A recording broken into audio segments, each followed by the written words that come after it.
Hello, what's up mga kamani mamit? Alam nyo bang sa pagsalubong ng bagong taon, ang isa sa hindi dapat mawawala sa tahanan mo ay ang crystal ball.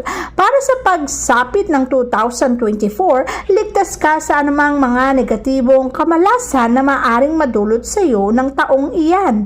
Hindi mo na dadanasin ang kamalasan kung may hihigop dito at ito ay ang crystal ball. Ang crystal ball ay malakas magtanggal ng mga negatibong enerhiya na sa ating kapaligiran, katulad na lamang ng mga poison arrows sa harapan ng ating mga bahay, mga stagnant na negatibong enerhiya sa loob naman ng ating bahay, at mga poison arrows sa labas ng tahanan.